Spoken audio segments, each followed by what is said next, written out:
Hoxe, 2 de abril, como todos os 2 de abril, celébrase o Día Internacional do Libro Infantil e Xuvenil, conmemorando a data de nacemento de Hans Christian Andersen. Como non podía ser de outro xeito, veño falarvos un pouco desta literatura infantil e xuvenil, que abranxe moitas cousas, moitas temáticas. Tamén poderíamos facer unha distinción entre literatura infantil e literatura xuvenil, mas que é moi necesaria e está moi invisibilizada. Moitas veces, cando pensamos en literatura infantil ou literatura xuvenil, eu neste caso vou falar máis concretamente da infantil, pensamos que por ser para xente máis pequena, con menos idade, ten menos que contar ou achéganos menos cousas. Sempre pensamos que para que as crianzas entendan as cousas hai que tratalas como parvas. Sempre se deshumaniza a xente por ter menos idade. Por outro lado, tamén pensamos que hai certos temas que son tabú, que non se poden falar deles antes de certas idades ou mesmo en ningunha idade porque queremos ocultalos, queremos tapalos con eufemismos ou que directamente non se saiba da súa existencia. Tanto temas de emocións consideradas tradicionalmente como negativas, como son a tristeza, como temas de sexualidade ou temas de diversidade en xeral. Ademais, moitas veces tendemos a pensar a literatura infantil e xuvenil como un xénero que se basea sempre en estereotipos e no mesmo tipo de historias. Unha historia dun personaxe que vive unha aventura que acaba sendo resolta co amor. E non hai nada máis afastado que iso, sobre todo no noso sistema literario galego. Penso que temos unha literatura infantil e xuvenil moi arriscada que está rachando con todos estes tabús. Este tipo de preconceitos están a superarse cada vez máis e, por exemplo, na comunidade de youtubeires tedes algúns vídeos que deixarei na caixa da descripción ou por aquí de youtubeires recomendando libros infantís, libros xuvenís. E ao fin e ao cabo, esta etiqueta de libros infantís, libros xuvenís, é só iso, unha etiqueta, unha clasificación que indica que estes libros son accesíveis para máis público, mas non quere dicer que non sexan accesíveis tamén para público adulto. Eu, de feito, xa teño 18 anos e continuo a ler literatura xuvenil e literatura infantil. A literatura, se é boa, sendo adulta, infantil ou xuvenil, pódenos achegar cousas a calquera idade. En este vídeo tamén quero reclamar un pouco esa literatura infantil que, ademais de ser accesível, fai un exercicio por tratar temas profundos, por facernos reflexionar, por ir un pouco máis aló. Para falarvos un pouco desta literatura infantil e xuvenil arriscada, podería facervos unha listaxe de títulos que penso que son moi bons, que penso que teñen moito contido detrás e que ilustran perfectamente esta idea que eu teño de que a literatura infantil non é peor por ser infantil, senón que temos que decatarnos do valor que ten saber achegar certos temas para un público que non ten tantos anos en riba ou tanta experiencia, que non quere dicer que sexan menos intelixentes. Este libro que vos traio hoxe, que vos recomendo que leades, teñades a idade que teñades, é O monstro da chuvia, de Marilar Aleixandre e Pablo Amargo. É un libro ilustrado de SM que está marcado como libro para comezar a ler. É moi sinxeliño e, precisamente, sendo moi sinxeliño, é capaz de transmitir valores que quizáis son algo máis complicados, mas aí reside o seu valor. O libro conta a historia dunha personaxe protagonista,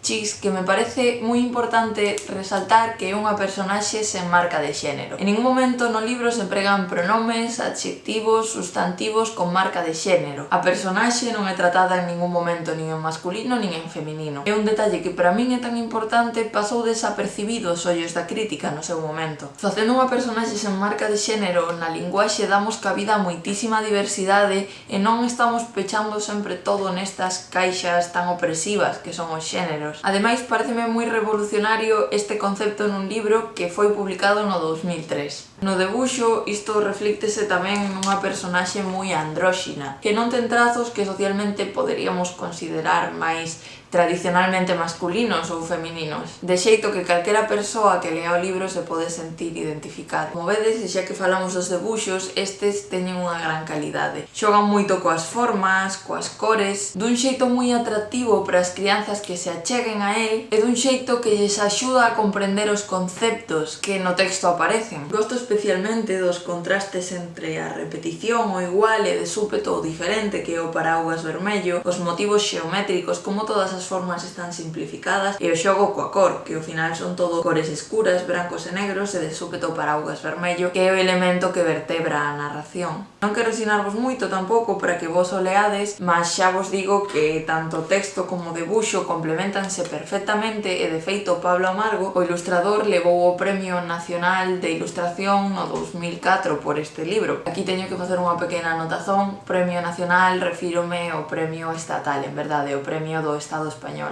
Aínda que ten ese nome de premio nacional, poderíamos pensar que é premio da Galiza, mas é premio do Estado español. Este diálogo establecido entre o texto e as ilustrazóns demostra perfectamente como algo non ten que ser máis complicado para ser mellor. De xeito simple, con frases sinxelas e debuxos xeometrizados, simplificados, contan unha historia que aparentemente podería ser unha aventura sen máis, mas que transmite certos valores que axudan no desenvolvemento das crianzas. Aparece unha personaxe que é o monstro da chuvia como un medo, algo que está aí fora que nos ameaza, algo descoñecido do que non sabemos e que por iso nos dá medo. E en contraposición, mediante o riso e mediante a unión, a colectividade, a personaxe protagonista conseguirá vencer ese medo e conseguirá sobrepoñerse ao negativo. Son conceptos moi básicos, mas que son moi necesarios de aprender na infancia. Conceitos como aprender a xestionar o negativo, aprender a contar as cousas que nos pasan e aprender que en comunidades se xestionan mellor as emocións. Ademais, como xeito de alegoría, a figura do monstro da chuvia pode aplicarse a moitas outras cousas, non teñen por que ser a chuvia, a moitos outros medos, a moitas outras cousas descoñecidas ante as que non sabemos reaxir. De verdade que se queredes ver como a literatura infantil é moito máis rica, ten moito máis valor do que normalmente pensamos, recomendo vos que leades este libro de Marilar Aleixandre e Pablo Amargo, porque para min